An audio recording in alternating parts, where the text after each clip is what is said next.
ባለንበት ቤተሰብ ጋሽዬ እናቴ ሁላችንም ባለንበት ድግስ ይደገሳል። ሁላችሁም ተጠርታችኋል። ይህንን ቪዲዮ የምታዩ አብርሽና ሩታ ሊጋቡ ነው በቅርቡ። ያው እንደሚታወቀው በአጋጣሚ ነው የተጋቡት። ያው ዱባይ ሄደው ቀለበት አድርገው ምናምን ጨርሰው ነው የመጡት። ግን ያው ቤተሰብ ላይ ብዙ ነገራቶች ያልተደረጉ ነገራቶች አሉ።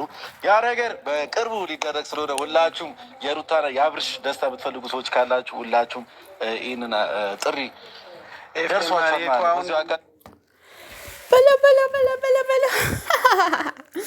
ሩታና አብርሃም ሊጋቡ ነው። እቃቃው ፈረሰ ዳቦ ተቆረሰ የሚባል አለ።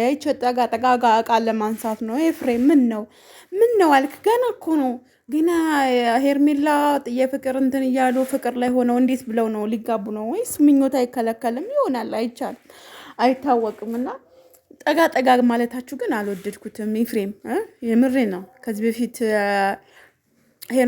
ሄርሚዬ እያልክ እንደዛ ብለህ እንትን ብለህ ከዛ እሷ ግን ሰፕራይዝ አደረገችው በእርግዝናዋ ማለት ነው። አሁን ደግሞ ሩታ እርግዛለች ምናምን። ሩታና አብርሃም ሊጋቡ ነው እንዴ? ተጋቡ፣ ወለዱ እኮ ሁለቴ ይጋባሉ እንዴ? በእርግጥ አዎ፣ ምሳሌ እኔ የባሌ ቤተሰብ እኔ ተዋውቂያለሁ። ባለቤቴ ግን የኔ ቤተሰብ ግን አልተዋወቀም። እንደዚህም አለ። ምክንያቱም ባባዬ ቶሎ መጣ። ስለዚህ ያው በቃ እና የኔ ቤተሰብ ራሱ ሲታወቅ ገና ሰርጋለ። እንደዛ ከሆነ ይሶኬ። ግን ደግሞ ከኔ የሚያመልጥ ነገር የለም። እኔ ለፋሚሊው ሁሉም ነግራቸዋለሁ። ሁሉም የእናንተ ቤተሰቡ ደግሞ ተዋውቀዋል እኮ። ስለዚህ እቺ ጠጋ ቃል ለማንሳት ነው። ኤፍሬም ምን ለማስፈልገህ ነው አንተ? አጭር ማለት ነው። አጭር እያልኩ ልስደበው እንጂ ሌላ ነገር መሳደብ ስድብ ጥሩ አይደለም ብዬ ነው እንጂ ሊሄድብህ ነበር። እና እሱ አብርሃም እኮ ለስንት ነው? እሷስ ሄርሜ እንትን አለ፣ ዳኒሻ አለ፣ ደስታ አለ። ስለዚህ እዚህ ጋር የዩ ያልኳትን ፖክስቲቭ ያለሽ ያልኩትን ቪዲዮ እዚህ ጋር ወጣሁና ምን አለብኝ ብዬ ሪከርድ አድርግበት ብዬ ነው ስታረኩት ማለት ነው። ማሮቼ አሁን ይሄ ጠጋ ማለት ነው። ኤፍሬም አንተ ተንከሲስ፣ የምሬ ነው ተንከሲስ አትሆን። ግን ያ ትንሽ ነው የሚቀረው፣ የሚቀር ነገር አለ። ግን ደግሞ አሁንና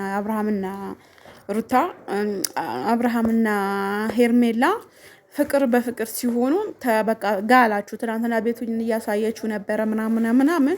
ስለዚህ ሰው በፍቅር ሲሆን እኮ ብዙ ነገር ይቀናል፣ ታውቃላችሁ አይደል? ስለዚህ የቅናት መንፈስ ነው። ወግቸዋለሁኝ። ገና ሄርሜላ ፍቅሯ ሳታጣጥም የፍቅር ቃላቷ ሳትጨርስ ከመቼ ወዲህ ነው ገለና? ወይስ በል ተብለህ ነው የመጣኸው? ያልገባኝ ነገር ማለት ነው። ኤፍሬም በል ተብለህ ነው የመጣኸው ወይስ ምንድን ነው? ምን ነው ሻ ደስታ ሳያዛዝንህም ዳኒ አያሳዝንህም? በቃ እነሱ እኮ ይሁኑ ማለት ከመረጣችሁ ላቃ ምሳሌ አሁን እዱ የሩታ እህት ከአብርሃም ጋር እንዲሆን አትፈልግም። እንትና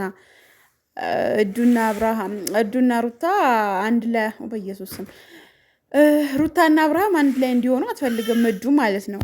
ስለዚህ እሷ ደግሞ አንተ ቻኳልክ ማለት ነው እና ከደስታ ጋር እንዲሆን እንደምትፈልገው እንጂ ከአብርሃም ጋር እንዲሆን በጭራሽ እዱን አትፈልግም። የሩታቶች ያልፈለጉትን ደግሞ አንተ ምን ቤት ነህ ማነህ? አብርሃም እንደዛ ብለህ ስትሰድበው የነበርክ ሰውዬ ዛሬ